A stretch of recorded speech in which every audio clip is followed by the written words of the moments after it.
ka-sunshine! Kamusta po kayo lahat, guys? Ako nga po pala si SEVARG and one of Juvustyle's highest member. And I'm also currently based here in Melbourne, Australia. So, shoutout po sa mga nasa Australia. Hi! Ang aking po channel is more about random videos like singing, dancing, at kung ano-ano pa. To find out more about my channel, andyan lamang po sa description box. Click nyo lamang po yan at mapupunta na po kayo sa aking channel. So today's video po, ayan, meron na naman po tayong matututunan na panibagong kaalaman na inahandog po ng ating very own Juvstyle. So samahan niyo po ako manoorin. But before that, don't forget to like, comment, and subscribe para po ma-notify po kayo sa mga bagong uploaded videos na ina-upload po ng ating Juvstyle. So, ano pa hinihintay natin? Tara, panoorin na natin.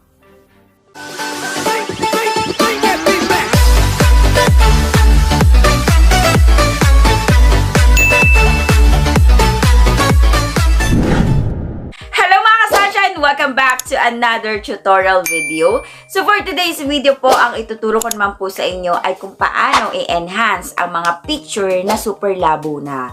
Or yung mga pictures na luma na, pwede pang maging mukhang bago, yung mga ganun.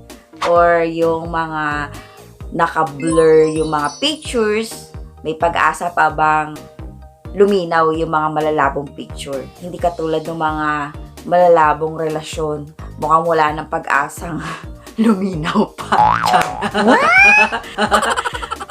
Okay. So, yun po yung aking ituturo ngayon. So, meron lang po tayong isang gagawin. Napakadali lang nito, guys. Sobrang na-amaze ako kasi yung mapapakita ko sa inyong sample na picture ay pictures ko nung bata ako.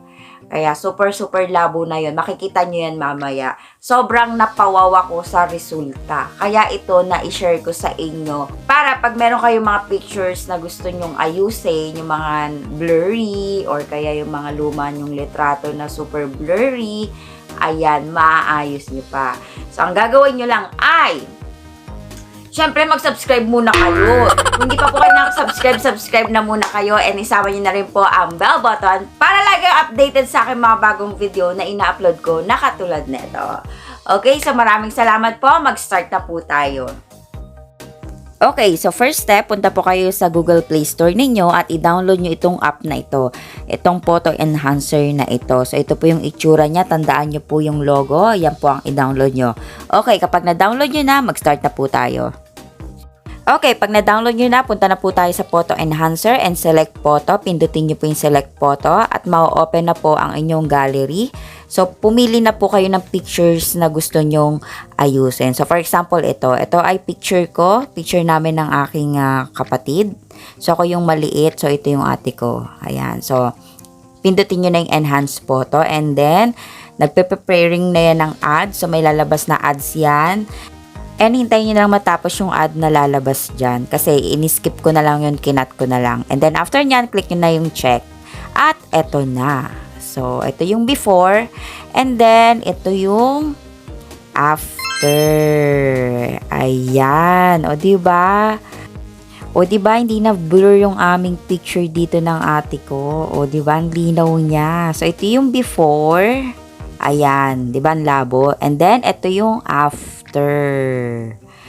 O, diba naayos? Ang galing. Sobrang na-amaze talaga ako dito. So, kapag okay na kayo, and then, ipindutin nyo na po yung save gallery. So, nakasave na yan sa inyong gallery. And then, nag-try pa ulit ako ng another picture ko. So, ito yung picture ko nung ako'y sumali ng contest. So, ayan. As you can see, malabo din. And then, tignan nyo. Taran! O, diba? Luminaw na siya ulit. Ayan, pakita ko sa inyo yung before. Ayan, diba? Napaka-blurry niya. And then, nung naayos na, ito na siya. Oh, diba? Ang galing, no?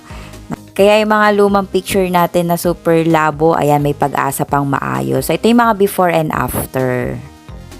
So, that's it mga sunshine. Ganyan lang po ang gagawin ninyo. Diba? Napakadali lang. Isang app lang. napalinaw ang inyong mga picture. Kahit ako napawaw ako dun sa result na nangyari dun sa aking picture. O, diba? So, hindi ako sponsored netong app na to ha. So, na-share ko lang sa inyo para makatulong din ako sa inyo. Kung sakali na meron kayong mga ganitong picture na gusto nyong ayusin. So, meron siyang 5 na free na pwede kayo makapag-enhance. Pero just in case na maubos nyo yung 5 yun, ang gagawin nyo lang, i-clear data nyo para back to 5 ulit. Ganun lang gawin ninyo. Okay, so I hope na nagustuhan nyo itong tutorial na ito. Kung oo, bigyan nyo ako ng like and syempre don't forget to subscribe to my channel if you haven't yet. Once again, thank you so much for watching and see you on my next one.